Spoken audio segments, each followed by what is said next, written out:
after working in quite a dark area for 10 years, like this allows me to do the exact opposite, laugh with people about the ridiculousness of the lives that we live. And there's so much joy in that. If you feel stuck, be open to new avenues because maybe that will lead you down a path that will make you happier. I think anxiety is a very normal thing. It shows that you care about yourself and that you care about what you do. What I try to remember is, did you have a good time doing the show? Are you having a good time doing your 80-second episode? So I feel like that's the only thing that you can really follow because you're not perfect. You're human. And there were probably things that went wrong, but who cares? Hey, sorry to interrupt. I just have a favour to ask before we begin. If you've been enjoying these conversations and want more stories that redefine success, please do us a massive favour and hit the subscribe button over on our YouTube channel. It literally takes 2 seconds to do and is completely free. It's a small gesture, but it makes a massive difference for us as it really helps us to grow the show. And with that, let's get into the episode.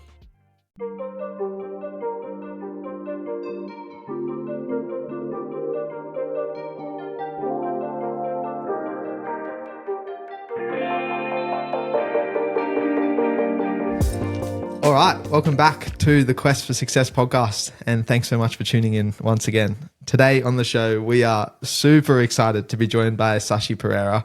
For those of you who don't know who she is, you're living under a rock because she's an incredible comedian.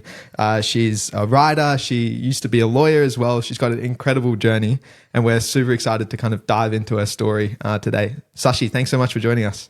Hi, thanks so much for having me. Very excited to be here. So, Sashi, this podcast is all about success. And so we need to start with a very fundamental question. And that is, what does success actually mean to you? I feel like I might be your first complete imposter on this podcast because I have no idea. I have no idea. Do you have people telling you that? Because I feel like all of the markers of success that I had when I was younger, I have failed at. I was supposed to be a lawyer who was rich, and I have not hit that in any way, shape, or form. I was supposed to have kids. I don't have any kids. I work nights telling stories on stage, but I am very happy. So I wonder if that is the marker of success, even if you haven't achieved all the other things. I would say I'm probably the happiest I've been in my life. So that's pretty good, right? Yeah, I think so. Can it be that? Yeah. And I suppose you said younger, like you had these kind of ideas of what success was. Do you think that's changed though? Like now do you think it is just about happiness and, finding something fulfilling? I think I'm still learning that journey, and I think that it's very difficult not to compare yourself to everybody else, especially in the Sri Lankan community. Like I grew up in a very tight-knit community where, the parents did compare us. They were the most beautiful ones, and then there were the smartest ones, and there, the ones who got married and the ones who had kids, and it just at every stage of life, we were being compared to each other. So it's a really hard thing to try to step away from all that and think, okay, everyone's running their own race, they're doing their own thing, there are different markers at different stages, but it's it's very deeply ingrained. So I think, it's a hard thing to learn to step away from, and I think I'm still learning to do it. So Sashi, another Sri Lankan, I just want to, we're very, very curious to understand your upbringing. What was like when you were a child, and what was your early childhood? Yeah, I honestly think I've only realized since I started comedy because I've had so many people contacting me saying that they went through the same journey or a very similar journey. But my parents moved from Sri Lanka when I was 1. So first we moved to Oman and then to Dubai. And then I think my family, they'd saved up enough money, and Pathy was working as an engineer. And so it was on the skills visa that he came across to Perth. But, in Perth, it was very much everyone that we hung out with was Sri Lankan. We were in the Sri Lankan community, deeply embedded. I went to Sinhala school and, it was very like, do not lose your culture. Do not lose your culture. It's, Yeah. it was, I remember when I went on a date, and someone's aunt, Ammi or Tati had like seen me in the city, and it got back to my parents, and I just remember my Tati sitting me down and saying, you know, we must accept it. We must accept the consequences of having moved to this city, but you must hold on to your culture. So I think it's something that I really deeply feared, Yeah. losing my culture. Yeah. And so I think that's how I was raised. I was raised in a very loving community that I felt was very supportive, but also the comparisons, it was very stressful. It was very stressful being a girl compared to a boy as well. I think the expectations are very different. I don't know if you guys know how lucky you are, but yeah, so that was my upbringing. It was very much within the Sri Lankan community until I got to uni and then really started not stepping away from it, but realizing there were many worlds beyond the Sri Lankan community that I could be part of as well and fit into, even though it wasn't the culture that I was born into. And do you think there was any like core values or traits that you got from either of your parents? Core values, definitely family. It Mm-hmm. was always, our version of family is we hang out at someone's house and drink 18 rounds of tea. That's a core value to me. And I love that. There's nothing like that for me. And my husband, he's white Australian, and he's still learning the stamina that it takes to sit down and drink 18 rounds of tea. He can make it through. Like he's now learned that if we go to a cousin's house for one meal, we're probably staying for three. So Yep. Yep. And you start eating yeah. like midnight, almost midnight. Yeah. Yeah, yeah. And actually, the last wedding that we went to, you were saying that your daughter, sister Yeah. got married at Mount Lavinia. We went to a wedding at Gallface this year, and he finds the consumption of spirits in the Sri Lankan community just like astounding. And the uncles were hitting the whiskey so hard, and he kept going short. He kept going to the bar for a beer, and Yeah. then by like his third beer, this uncle came up and was like, "Nah, none of this nonsense anymore." Like, just put a whiskey in his hand. So yeah, yeah. I Handing the think arak under the table. Yeah. yeah, yeah, totally normal to be hitting it Oh. really, really hard, really, really early. Yeah. Yeah. So, Sashi, tell us a little bit more. So, when you kind of moved to Australia, and then you did your schooling here in Australia. Yep. So I came in the last year of primary school, which I think was also quite hard because everyone already knew each other. And then we went into high school, and you have all the normal things that you're dealing with as a teenager where you're like, my parents don't understand me and I hate everything. And I love this boy. I hate this boy. I love this boy. But also in the middle of all of that, you're also dealing with having moved to a new country where everyone around you, like the Perth community then was very white outside our Sri Lankan community bubble. And it was, yeah, I just felt like an alien in Mm-hmm. every single way. And that took a while to settle into. But the high school that I went to was a public high school where a lot of migrants moved into the zone just because it was well known for academia. So I was with a whole bunch of nerds. We were all nerds, which is great. A lot of Sri Lankans, all nerds, mostly became doctors or engineers. Yeah. Yeah, and so yeah, primary school, high school, and uni was all in Western Australia, in Perth. Yeah. And were you always a funny kid growing up? Like, were the early signs of comedy always there? I genuinely felt like I was such a weirdo. Like I was always louder than everyone. Sri Lankan culture, like Sri Lankan Yep. women, we're beautiful, we're quiet, we love cooking, you're not supposed to be loud. And I was just loud. And I just felt like I was kind of letting my community down. So Yeah. I tried to wind those qualities back a little bit, but no, it just honestly didn't even occur to me that this could be a career for me because growing up there were no Sri Lankan comedians. There Mm. was who was the Canadian Russell Peters? Yep. Yep. He was Canadian Indian and he did a bit on Sri Lankans when I was a kid, and that was the only example that we had of a Sri Lankan in comedy doing stand up, Yeah. and he wasn't even Sri Lankan. We just Yeah. adopted him because he did a bit on Sri Lanka. Yeah. Yeah. So I just felt like I didn't super fit into the mold of what a Sri Lankan woman was supposed to be like. Yeah. And it didn't even occur to me that I could make a Yeah. career out of comedy. But you've been such a good girl, because every Sri Lankan parents want their daughter or son to be a doctor, engineer, or a lawyer. So you went on that path to become a lawyer, right? I did, Uncle. I was such a good girl for quite a while. I was honestly doing my absolute best. Like, I graduated from law school. I was engaged to a Sri Lankan Australian man who was lovely. And, our parents were all in a WhatsApp group together. It was all going so well.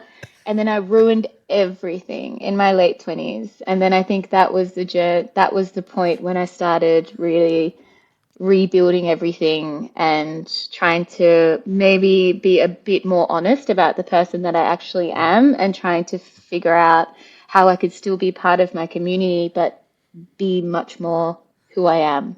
And what triggered that confidence to be like, actually, wait, why am I trying to follow all these norms? I just want to be me. Well, if you blow absolutely everything up and you have nothing left to live for, that's when you can start rebuilding. I wouldn't recommend it. I think Fresh if I, canvas. yeah, exactly, just scratch everything, reset it all. I think if that's why I try to advocate to go to counseling, to start therapy, to start talking to friends about how you're feeling, because I was very bad at talking about everything. I basically felt very ashamed of the way that I was feeling, very ashamed of maybe not wanting to go through with the wedding and maybe not wanting to work as a lawyer. I had all of these feelings and I didn't really know how to talk about it. And what counseling really helped me with was learning how to talk about those things and trying to share with other people how I was feeling so that they could say, hey, you're not weird. I'm going through these things as well. These are things that we all struggle with. These are things we all think about. And these are perfectly normal feelings to be having. But because I didn't talk to anyone, I basically thought I was weirdo, blew up my life, and then started a very long journey of trying to put it all back together. So you became a refugee lawyer, is that right? And Yeah, my parents were thrilled. then you worked for nearly 10 years or more than 10 years. What was Yeah, like? yeah. I loved it, to be honest. I worked with a private immigration law firm in Perth, and I specialized in refugee visas, which I loved. And then after I got enough experience, I went overseas. So I worked in the Philippines, in Turkey, Thailand, Tanzania, Egypt, and Wow. yeah, honestly, I really loved it, but I also lost those core values where I was so used to having a really strong community around me, and I think I really didn't realize how much support that provided to me. And when I was working in these countries, it was very transient. So I met excellent people, I had excellent colleagues, but it was very transient because the community forms around you, but then you all move and everything gets upset, and then you have to rebuild everything every single time. And by the time I'd gotten to my fifth work contract, I was just so tired, and the work was very difficult. And when you're working in a very difficult area, you need to be really well supported. But because I thought that I just needed myself, I really undervalued what the community was providing to me, and my mental health really struggled as a result. So after working overseas for about 4 years, I came back to Melbourne. Well, I moved to Melbourne to do my master's, always with the intention of going back into the work overseas. But it was then that I kind of fell into comedy. I really liked being home. I really liked being close to my family again. And I think I slowly came to the realization that I needed a different career. And I think at that point, after you've worked in something for 10 years, it's really hard to think, oh my gosh, did I get it wrong? Do I need to forget about everything that I've learned for the last 10 years and then go a completely separate way? How did you realize suddenly going to comedy as a stand-up comedian, from coming from a very very serious profession like lawyer, and you change, like this is 360-degree change, right? Yeah. What's the pivotal moment, like you thought, well, this is what I want to do? I think there was no massive moment where, I quit law and then moved into comedy. It was actually quite gradual because I didn't realize for a long time that I could be in it as a career. So First, I was working in another private migration law firm while I was doing my master's, finished my master's, and that's when I started. Around that time is when I started comedy. I just entered a comedy competition. There's a national comedy competition run by Triple J and the Comedy Festival. It's called Raw Comedy. Anyone can enter anywhere in the country. You just need 5 minutes of material. And so I entered that, and I didn't even win, but I loved the feeling Yeah, of yeah. it, after being in such a serious area, to be able to step on stage, say whatever you want without footnotes, and then, unbelievable for a lawyer, no citations, and then, what? That's wild. So I just kind of followed that feeling, but Yeah. I was very addicted to that feeling. And in the beginning, you're only doing 5 minute spots. And so I was working in my private immigration law firm while doing these 5 minute spots across the city. And then eventually I just thought I'm having a really nice time. After I finished my master's, I moved to working with the public service, first with Department of Justice and then Department of Treasury and Finance. And then I was still doing comedy. And then it was mid last year where we had a lot of health issues with my husband and I. We've gone through a lot of fertility problems and things with IVF, and my dad passed away. A whole heap of things happened where I said, I need to make a choice now. And that was about 5 years into comedy. I need to make a choice, and either I need to give up comedy and stay with this full time, or I need to see whether I can make this work. So Yeah. it was really April last year. That was the turning point where I was like, okay, let's do this. Yeah. And I just like I want to go to your law career because like watching some of your sets and some of your reels and stuff, I can't imagine you as a lawyer because you're so fun and funny and like you just say whatever is on your mind. I can just imagine you in a courtroom or something and then just like going on this a wild tangent. I think this is the thing. Like, I didn't realize how much of my personality I had to change to fit Yeah. in through law school. And I think I always, again, it was the same as the Sri Lankan community where I just felt like I was a little bit too loud. I was a Yeah. little bit too weird. Everyone would kind of look at me funny sometimes, and I'd be like, I'm not supposed to be here, but I don't know where else I'm supposed to be. Yeah. Yeah. Yeah. And what was your parents' reaction when you told them that you were going to do comedy? Honestly, they were, because I was doing half and half for quite some time, I think they could see I was settled in Melbourne. Yeah. They were very happy with that. I wasn't moving around. I was dating someone. He was white, but I was over 30, so that's fine Yep. then. Yeah, because like basically until about 30, it's Yeah. like I do comedy about this, but it's like, who is he? What does he do? Who is his family? What do they do? Yeah. And then after 30, they're like, anyone's fine. Yeah. Please, Yeah. Yeah. Please get anyone. married. It's fine. Just please. Anyone is fine. Does he have a pulse? We don't care. Yeah. So I Yeah. think they saw that I was settled. They saw I was much happier. They were seeing me a lot more.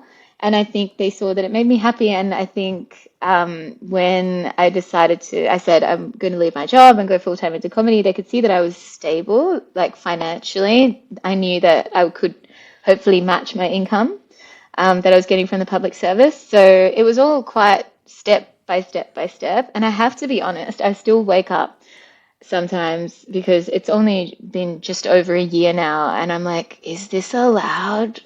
Like oh my God, my friends are doctors and lawyers and Yeah. engineers. They're doing important stuff, man, and I'm writing reels on the Portuguese Empire. Is that okay? I don't know, but it feels good. Yeah, So yeah. that's what I'm I following. mean, I had a dad's joke to Dylan. Did your parents, when you said that you're becoming a comedian, did they say you're joking? See, this is what No. I have to put up with. No, my dad said that when I said I wanted to cancel the wedding. That's when he said, "You're Wow. joking." Yeah, that was a "you're joking" conversation. But they were very, very lovely. Like I feel very, very lucky to have the parents that I do. They're not perfect. No parents are perfect, but in every step of the way, even when they've been like, "We don't know what you're doing. Yeah, Do yeah, you need help?" But yeah, they've been there, and I think that's half the job of being a parent, right? Just you're there. yep. Yeah. And I want to understand, you've traveled around a lot. You mentioned all the countries that you've been to for your law work, and obviously being Sri Lanka, Australia. How do you think all of these kind of diverse backgrounds and diverse cultures have shaped, your yourself and also your comedy?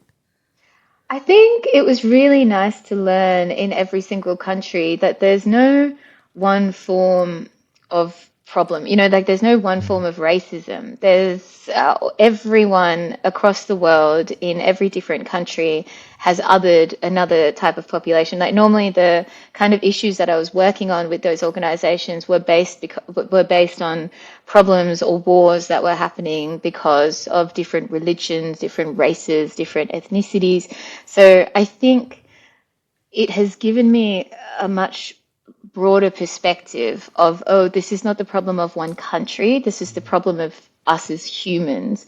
And I think that has really helped me understand things a lot better, where I think that's why I try to poke fun at Sri Lankans, but I also try to poke fun at Australians, and I also try to poke fun at Egyptians, and I try to poke fun, like it's just kind of anyone's up for grabs because we've all done the same things. And I think I try to find the commonalities of Yeah, us as humans yeah. in the jokes. I don't know if that always comes across, and it always seems to make people mad, but I'm like, hey guys, we're the same. We're all insane. Let's be honest about it as a starting point, and then go on from there. And I Yeah. think if I hadn't worked in so many different contexts, there's no way that I would have known that. Yeah. So Sashi, like we did ChatGPT just to understand who's Sashi Perera, and it says Sashi is considered one of the Australia's fast rising comedian, which is Wow. amazing, right? And can you remember your first gig? Like apart from that, you go into that competition, and then when you decided, well, I want to do stand up comedy as um, my thing. And what was like, because what happened, like, were you a bit worried that no one's gonna laugh at your All jokes? Absolutely. Always, the first 2 years is you're performing in half empty rooms, Yeah, normally filled with other comedians. You're not getting paid. You might get 2 drinks tickets, which I could never use because I had work the next day, so, and the whole time you're so nervous. You're so, so nervous. Even if you're doing a 5 minute set, I don't even think that I thought as far as I hope I'm scared that no one will laugh. I was like, I'm scared I'm going to vomit on stage because I feel like I'm going to throw up, That's how anxious I yeah, used to yeah, get. yeah, And now I would say that I don't get as scared. I still get a little bit anxious, but it's nice that that has mostly gone away. I still get really nervous, probably in like the 5 minutes before I go on stage, but it used to be for the whole day. I yeah, would yeah. feel like, and I don't know what that is. I think that's just your mind or your body just trying to protect you Mm, from doing something really scary.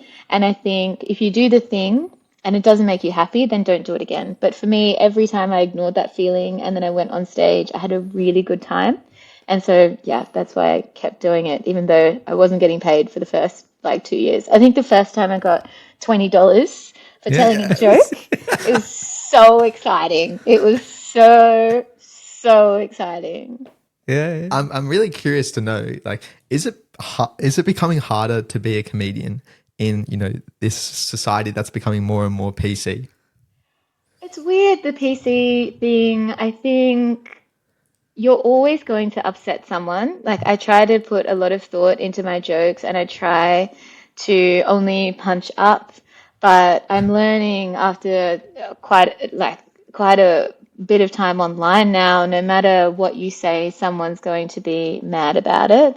Yeah, And I do think they say, you can't say anything anymore, but you can say whatever you want. It's just whether people will keep coming to your shows or not. yeah, That's the question. And whether they'll want to come to your shows after they see snippets of your comedy. That there's plenty of people saying bad things that still have people coming to their shows. They might just not be as famous as they used to be, perhaps. yeah, yeah. So, what do you think? What works best for you? Like, what materials work really well for you? I think going back to the whether it's okay to say it on stage or not, I try to keep it as personal experiences as much Yeah. as I can. So normally a lot of my jokes come from either the countries that I've worked in or the countries that I've lived in, experiences that I've had, because I've thought as long as I can keep it personal, I can always back it up. Because if someone's like, well, that's really rude and that's not true, Yeah. I'm like, Yeah. well, Yeah. it happened to me and I was there and I've researched it, so shut up. Yeah. So, because of that, I try to keep it as personal as I can. And also, there's just the stories that I like telling and the ones that really seem to connect with people. And my favorite ones are the ones that might remind people of things that were a long time in the past. Like I wrote a joke about the period party that I had when I was younger, like the big girl Yep. party, Yeah. which is so weird only because no one tells you what's going on. And I loved all of the Sri Lankan women, particularly, who came up to me after and was like, I had forgotten about my big girl party until right now. You know, aunties who were in their like 60s would Yeah. be talking about the gold that they were given. And I was like, you guys got gold? I didn't get gold. That's awesome. You got ripped off. Yeah. Yeah, Yeah. what? Yeah. And speaking about jokes, I saw the scrunchie on your hand just Yeah. before, and it reminds me of a joke. My sister was telling me about. She's been to your show. Can you can Yeah. you Oh, can you that's tell so us nice. that joke? I just say that you know, in this country, I'm a woman of color, and that's a term that means weird stuff happens to you when you're not white. So, on my first day as a refugee lawyer in three different jobs, they thought I was the refugee, not the lawyer. And then also on three yeah, yeah, I promise. And then on three different first dates, I was earnestly asked, like, Sashi, what is the cultural significance of that band around your wrist? And I said, oh, that's my hair tie.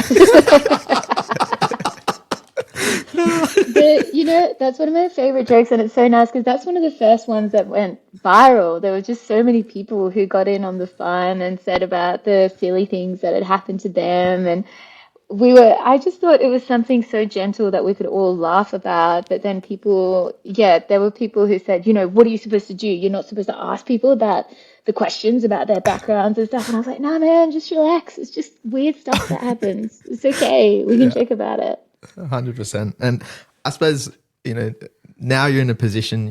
You've done pretty well for yourself. Do you ever still have doubts of like, damn, did I make the right decision leaving such a safe and stable job as being a lawyer?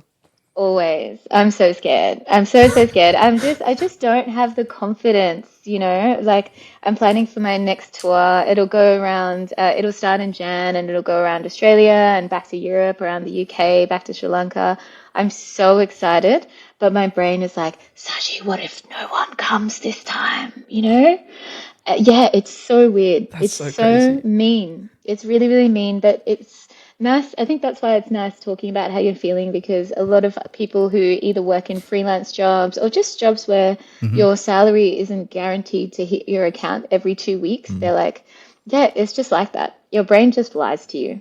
And you have to, I just keep saying, okay, if this doesn't work out, I can go back to the public service. That's okay. Yeah. Yeah. And you mentioned, you're doing these massive tours now. You've got nearly 260,000 followers on Wow. Instagram. Like, does it feel real? None of it feels real. Nah, none of it feels real. And I always get in trouble with my husband because I'm still dealing with my account in the same way that I was dealing with it when I was at 1,000 followers. You know, I try to respond to everyone, I try to reply to every comment, and he's like, you just can't sink this much time into random people. And I'm like, but it's so nice. I love the messages that I get, and I love, And well, the that's how good I ones. find you as well. Like This is so I send through, nice. yeah, through your Yeah, Instagram, the and then you DMs, respond. yeah.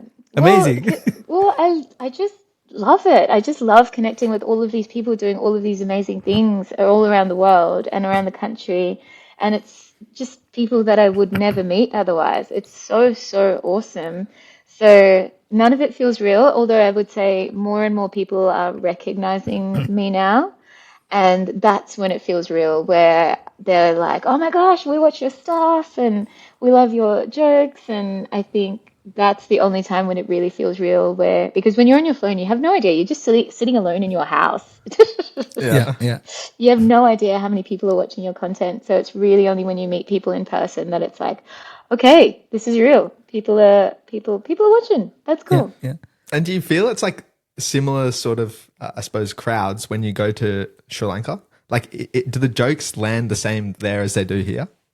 I was a bit more careful with my jokes when I did the shows in Sri Lanka, only because I'm still unsure what the political environment is like. Like the first time I did a show, it was a very, very small show, and it was just after Natasha Edrisuriya had been arrested. Did you hear Oh, about her case? Yeah, it was her case was, when was that? It would have been a couple of years ago now. But she made a joke about the Buddha that wasn't supposed to be recorded. She was an open micer, so she was very new to comedy. But someone put it on YouTube, someone else saw it, it went viral, she was arrested, she was in jail Wow. for 30 days. Yeah, so it was pretty hectic.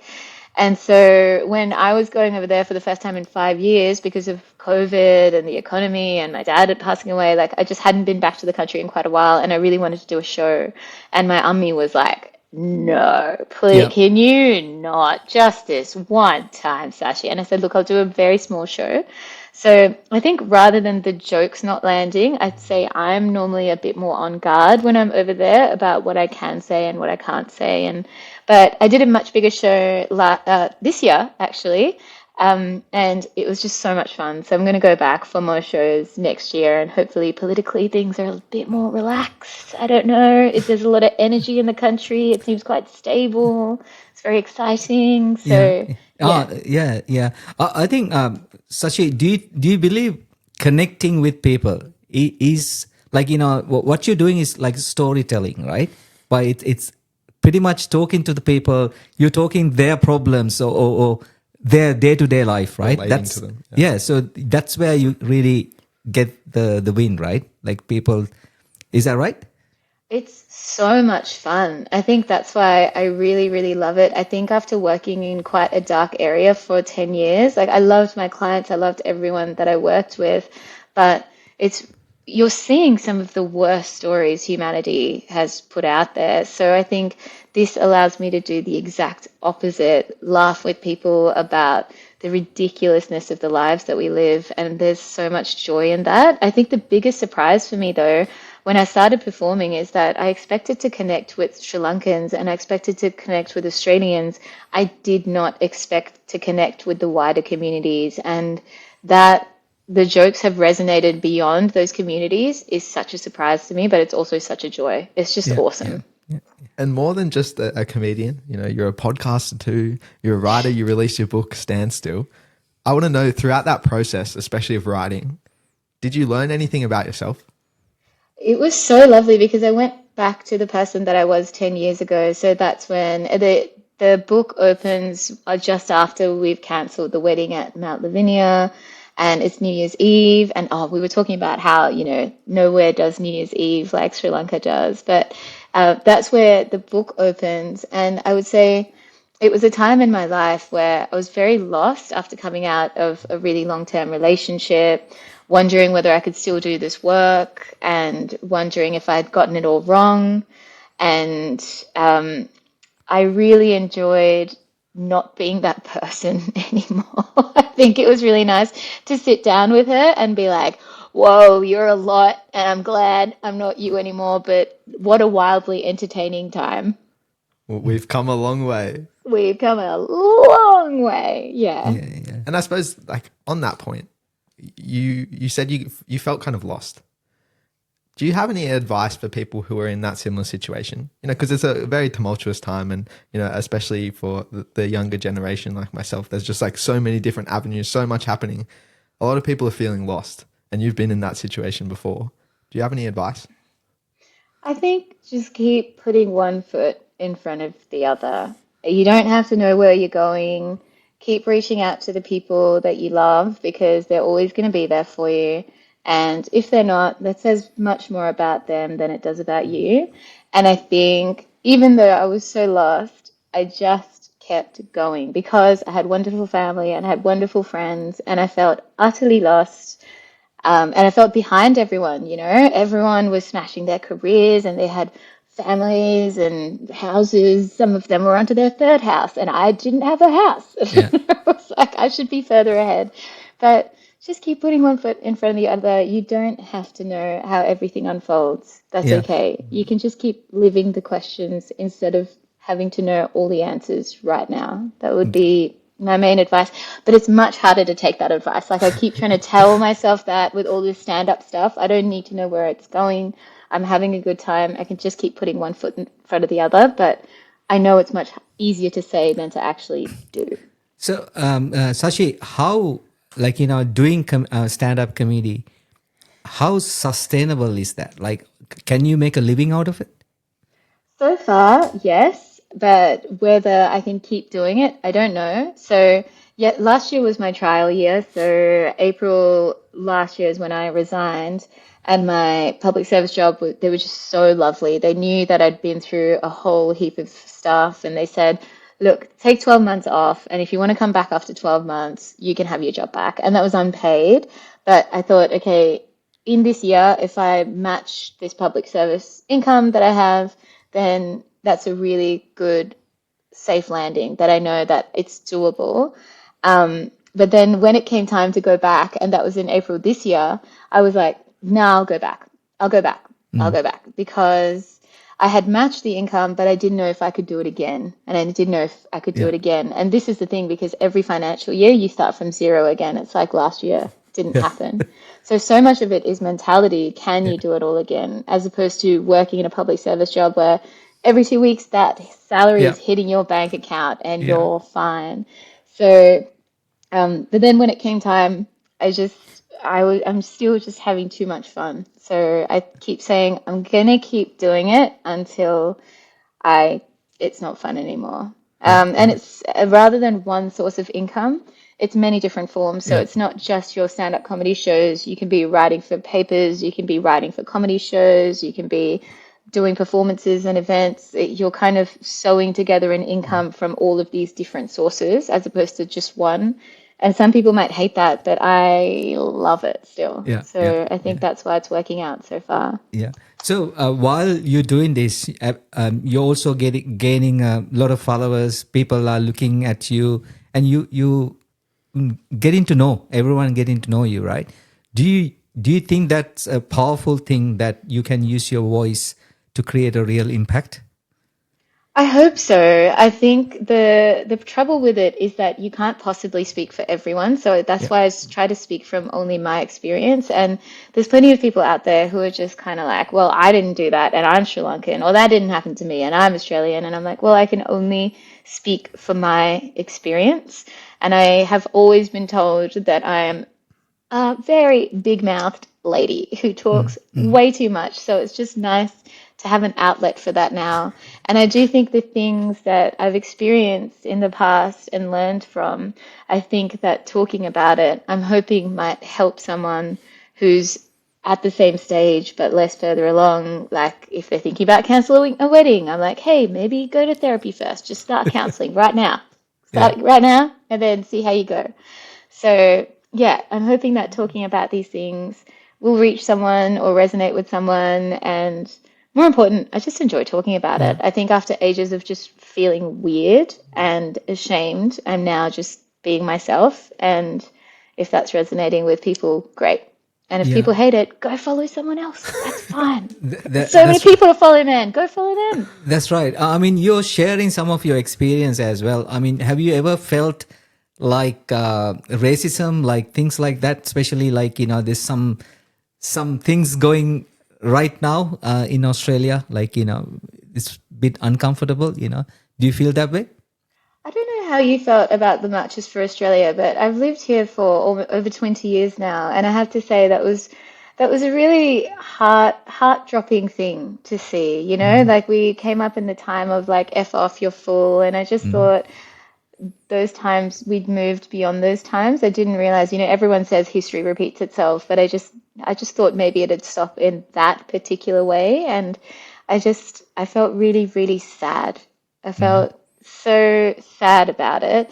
And I would say racism, for me specifically on stage, people very rarely say things to your face, but it's more online. But there are a lot of mean people saying a lot of mean things online. So I've tried to focus on the 90% of good rather than the 10% of bad, Yeah. which is much easier said than done. Yeah. But yeah, I think I'm writing the next show about what it was like to go back to Sri Lanka for 4 months this year and then come back to the marches for Australia, like just very confronting. I was like, oh my God, we're still doing this? It's Yeah. 2025. Yeah. Come on.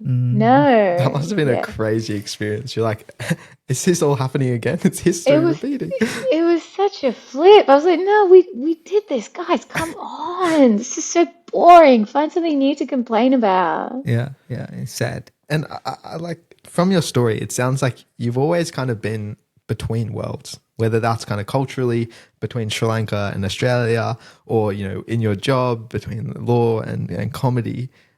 What's it like being like kind of always in that space of, I'm not really sure where I belong? I think it's been really, really nice exploring that because that's what Boundaries was about, my last solo show, which is on YouTube. And like that's the one that I toured, but it was all about feeling too white and not brown enough and kind of trying to navigate through that. But in doing that show, there were so many people who wrote to me after or who came to talk to me after who said, I have always felt that I'm either too much of this or not enough of this. And it's not always color. It could be sexuality or gender or whatever it is. I think everyone out there feels in between something in some way. And that was a really beautiful thing to learn. Again, just how common this feeling is, where we all are kind of feeling like we don't quite fit into this box. And I'm kind of thinking, does anyone feel like they fit in? Yeah. It's all a That's lie. that's what it made me feel because there were just these people writing to me and they were just like, you've just kind of really put a voice to this feeling that I've always had of being between these two worlds. And yeah, it was, I don't know, what does it feel like? It feels weird. It Did you feels ever really weird. expect your comedy journey would lead to that? Like you kind of inspiring and like helping others feel okay? Absolutely not. Absolutely not at all. I think it was a very, very selfish pursuit where I was getting on stage so that I could feel okay. And now it's suddenly gotten to this place where it's resonating with a whole bunch of people and it's just so nice because it's a double bonus. Like it was already a bonus to be on stage and be getting paid for it, but then having this whole community that I'm hearing from and learning from has just been awesome. Yeah, yeah, and you mentioned that you finally married to a non-Sri Lankan. Sorry, I said that finally. It was a joke. Finally married when I was ancient. Yeah, what's that like? How do you like? I mean, yeah, you're 30 plus. Your parents probably say, hey, get married. But how that went? Like, what was the discussion with your parents? It was really funny. They like kind of accepted that I wasn't getting married because after we canceled the wedding and there was this huge fallout, I was a mess for years. And I think they were just like, oh my God, just at least if you could just come home and get a job. Like Tati was like, you can get married or you can do your masters. And I was like, I'll do my masters, please. Yeah. So I don't think that they thought that I would get married after all of that. And then Charlie came along and they just loved him. He learned 3 words of Sinhalese and they just loved him. And he was a little sponge, like I feel so grateful to have him as a partner because he's always just kind of absorbed all the names and of the places and the people and always been really respectful. And I think when we first came to the country, my parents were really worried about losing culture, but actually what's happened is like we've kind of fused cultures or something, We went and lived in Sri Lanka for 4 months this year and he was thrilled with that and he fitted right in there. He got too much attention, if Yeah, yeah, anything. yeah, I was very jealous. I yeah. didn't like it. I was like, I, hey, I'm cool. How'd he go with all the aunties and yeah. uncles, all of them They gossiping about, loved the new white him. boy coming? I know the experience. I know the feeling. Definitely, Shashi. Yeah, Ah, yeah. man, we love white people. We give them That's way too it. much attention in Sri Lanka. Yeah, And we were stopped by the police multiple times. And the police would just be like, hey, hey, Mehdana, Mehdana. And like, so then he'd yeah. be like, are you guys married? And I'm like, yes. And then he'd look at him like, to her? Why? It was insane. He felt like a king. He's like, I love this country. Sashi, we're Oh moving here. man, I was like, you're getting way too much attention. We got to go back to Australia. This Yeah. is not okay. So, Yeah, I know exactly the feeling. I'm married 29 years this year, so married to a Aussie girl. oh, And yeah, congrats, so you can see Dylan is The half. half half. half half. And yeah, well, I mean, even my in-laws, when they go to Sri Lanka, they get the attention. I'm like the driver, Yeah, just yeah, yeah, or yeah, the yeah, guide. Yeah, that's it. I get that yeah. And feeling. it's so funny. They're like, oh my gosh, Sri Lankans are like so friendly and so helpful and so lovely. I'm like, yeah, to white people, like this I is not remember normal. just like speaking about how much they love white people. I remember this has gone on an absolute tangent, but I remember going and using my grandma's shower, and there was whitening soap in the shower, Totally, and I yeah, just that's remember still a thinking, thing. damn. These like in Australia, people are trying to tan to become darker, and then here they're using whitening cream to become whiter. Yeah, yeah. It's pretty Yeah. wild how like yeah, this is what I'm writing my next show about. Just about all of the things about color that I had to kind of re-navigate because I just thought I'll think less about color when I'm in Sri Lanka. And Yeah. I ended up thinking more about color than I ever have having been back in Sri Lanka. Yeah, yeah, and but also you can use them as for your advantage, right? Anywhere you go, you put your partner in front, The Sudha in front. so Yeah, the front, exactly. everything is open for you, right? Yeah, Yeah, exactly. It's the best. And I suppose, Sashi, like I know you said you're working on some new sets and stuff, but is there anything else exciting on the horizon for you? I think the book coming out this year was such a huge, massive thing for me. It was with Penguin Random House, and it's a really good publisher, and it was such a big thing that I've just been riding off this wave of relief for these last couple of months, and now I'm looking to the next show.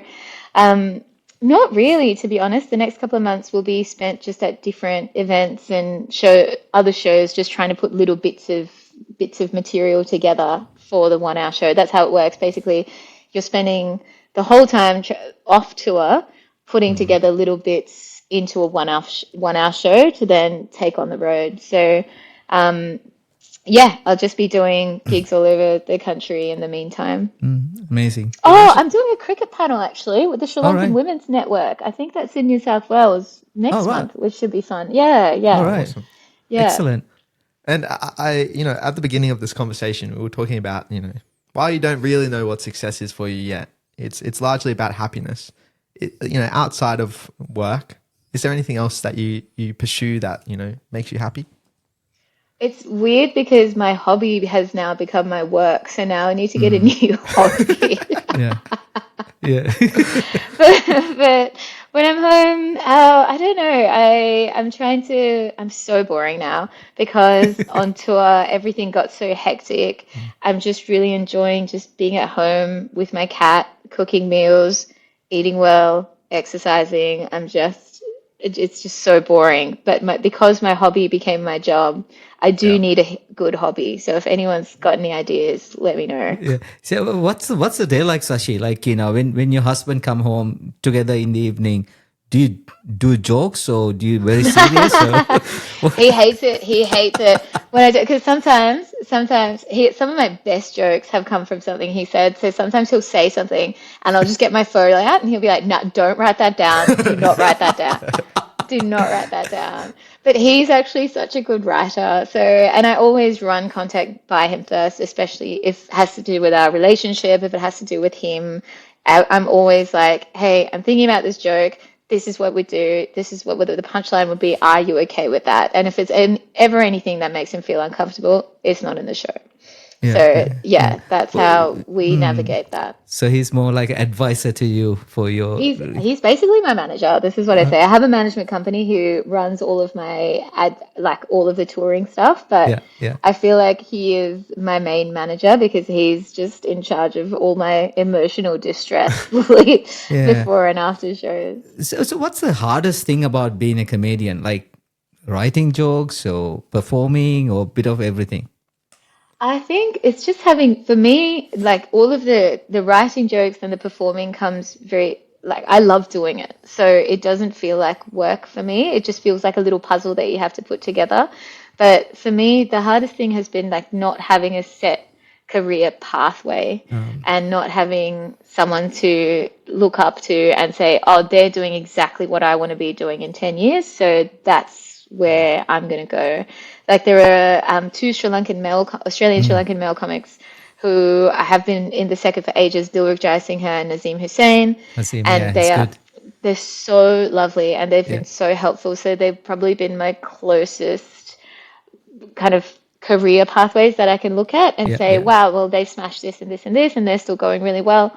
So, yeah, I think just kind of forging your own pathway scares me yeah, because it's not something that I've ever had to do. I just thought that I was, just going to have a nice little PDP plan for the rest of my life. yeah, yeah.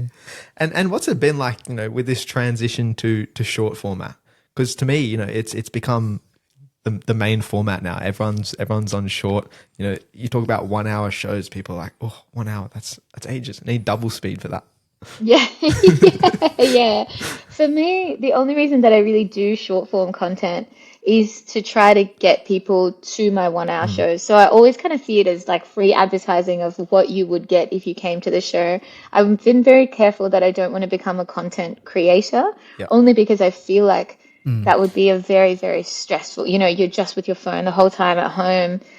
I would find that very stressful. Like I find social media like I am a Luddite. Like if I could switch my phone off and never turn it back on again, I would. I would love that. But it really helps people get to know you before they come spend an hour with you. Like in this day and age, convincing people to do that, like you said, I can't talk at double speed is really, really hard. And the whole point of comedy, if you can only watch it online, sure, you only watch it online, but the whole point is to be in a room laughing together with people. And I see that as the antidote to all the bad stuff you see on the news about how everything is horrible, everyone is terrible, there's no point. When you're in a comedy room, it feels very different, and all kinds of different people are laughing together. And so the only reason that I engage in short form content is to try to get people to book a live show. Yeah. So someone like Dylan, young kid, wants to become a comedian, and what advice you have? Would You you can do recommend? it. Yeah. Oh, well, if it makes it, I have friends who tried stand-up comedy once and felt like they were going to throw up and didn't have any fun. So if that doesn't sound like fun, don't do it. But if you want to do it, you should definitely do it. And you don't, people say with the arts, you have to go all in because if you're a real artist, you must do that. But the reality is that we all need money. And until I was sure that I could make money from it, I didn't go full time into it. I liked Yeah. having my stable job for money, and then I liked having my hobby job for fun. And then until I couldn't balance those two anymore, I didn't go full into one. I think you can have a creative side and a stable side, or creative side and a financial side, or, it's just Yeah. you don't have to go all in on something to say you are that thing. Like you can work one job and be a writer. You can work one job and be a painter. You don't have to do it 100% of the time to call yourself that. But do you have that? I'm not sure what you call it, anxiety. Like when you finish a show, you feel like, oh, have I done that? Okay. I mean, have everyone enjoyed Yeah, or not? Like self-doubt. I mean, we have the same thing, right? We this is our 82nd episode of What? the Quest for Success, Congrats! and we're still realizing, oh, Yeah, you get the jitters yeah. before the show and after the show, and yeah. Do you get that feeling? Absolutely. I think anxiety is a very normal thing. It shows that you care about what you do, It shows that you care about yourself and that you care about what you do. And I think and I'll just never be happy. I know that. I'll never be happy with the way that something happened, because I think, there's that, it's from a Buddhist book where they say, it's this brick wall and you put 99 bricks in correctly, but that one brick is not in correctly and that's going to bug you. And I think it's human nature to focus on that. But what I try to remember is, did you have a good time doing the show? Are you having a good time doing your 80-second episode? So I feel like that's the only thing that you can really follow, because you're not perfect. You're Yeah. human. And there were Yeah. probably things that went wrong, but who cares? Yeah. Yeah. Yeah. I suppose we've spoken a lot about, kind of this identity crisis that you had, which kind of put you on a different path. I want to understand, you said that counseling was very helpful for you. Were there any other kind of practices that you learned from that, which, can help other people going through this kind of struggle? I think it was a real time of trying new things, and that's how I found comedy. Like, I moved into, which I'm not sure I'd recommend, but I had the best housemates ever. When I landed in Melbourne, I started masters and I started working full time again, but I also moved into a 7-person share house and said yes to everything. And I mean everything. I was at every music gig, I was at every restaurant, I was at, I thought, well, if I don't know what direction I'm supposed to be going in, I'm just going to throw feelers out in all of these different directions. And one of those was comedy. And that was the one that felt the best and that I kept following. So I think if you feel stuck or you feel like your old life, it isn't leading where you thought it'd go, be open to new avenues, because maybe that will lead you down a path that will make you happier. Yeah. So, Sashi, if you had a chance to talk to young Sashi, like, looking back, and any advice that would you give her to her, or you ask her to do it in different way? Oh, bless. Poor young Sashi. She was so lost, man. I think I'd just say, just reduce the expectations on yourself. Yes, you've failed and you've made some mistakes, and that is okay. Yeah. Yeah. Yeah. Did you feel like that you put too much pressure onto you? Yeah, I just thought that you only got one go at things. I thought you only got one go at love, and you only got one go at a career, and you got only one go at all these things. But you you can have a go and fail and be much better at your next relationship or be much better at your next job. I think because I burnt out so hard in being a refugee lawyer, I'm trying really hard to do the stand-up comedy stuff sustainably, slowly, build it properly with the support that I know helps me grow. I wouldn't have all of those learnings if I hadn't gone through all of that before. And Sashi, this has been a really, really wonderful conversation. It's fun conversation. Really Oh enjoyed it. man, you guys are so healthy. I can't believe you're doing a podcast together. This is like unheard of. We have our times, but like, yeah. No, it was It's a real not joy all to as it chat. appears. Our moments, yeah. No, but I suppose, looking back on this journey, I know you're still a little bit unsure about what success is, but so far, do you feel successful from where you've started? So far, I feel very happy. I don't know if it would meet the traditional indicators of success. But yeah, it's weird. I think unless I was a doctor with like a mansion, I don't feel like I can call myself successful as a Sri Lankan. Still, that's how deeply ingrained that Yeah, is in yeah. me. You are Yeah. very Sri Lankan, like, I mean, Yeah. yeah. But Yeah. I'm reading a really good book, maybe help you to, it's called Second Mountain. Ooh, so, Yeah, I've heard about this. Like the yeah. first one is the individual and the second is the community. That's Yeah, it. yeah, yeah, That's yeah. it. Second one. When you really realize, you climb, you done all this hard work. You climb that top first mountain, and you realize you climbed the wrong mountain. And Yeah. so happiness. I mean, if you're happy, to me, that's your success, right? Like you should be really proud of you. Yeah, it feels good. It feels really, really good, but there's still a part of me that feels like this isn't allowed. I should be doing something more important. But I'm trying to ignore that feeling because it's just too much fun for now. 100%. I totally relate to that. But I suppose Yeah. throughout this journey, like I've been trying to jot down a few core traits, which I'd like to share, which I think like you embody and have led to, you know, what I would say is a pretty successful life.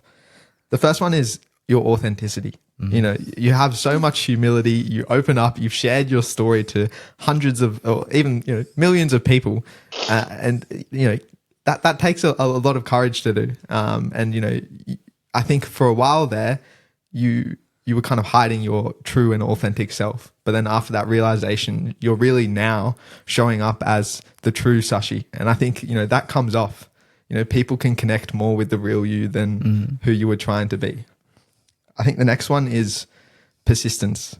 There was a lot of times there where you had a lot of self-doubt, but you kept going. You tried a lot of different things. You had the persistence to just, this comedy thing is fun. Like, I'm just going to stick it out. You went years there where you were doing two things at once, which, I imagine is not easy, but that persistence, has clearly paid off.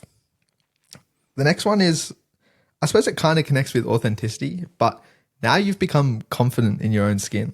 And I think that's so powerful, knowing from where you've come from to now and just living your real self. I think that's really important. And the last one is the way you connect with people. Yeah. This podcast has been so much fun, and we love these conversations where we truly get to connect with a guest and really learn about them.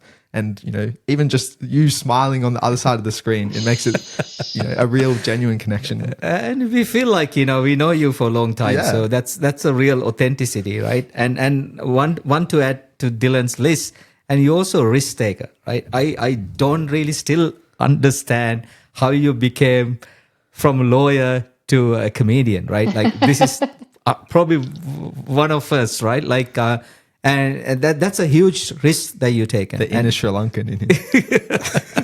And like massive risk, right? It's totally opposite, a thing that you've done to my eye, and you gone through it, and you gone through that journey and came up well, so successfully.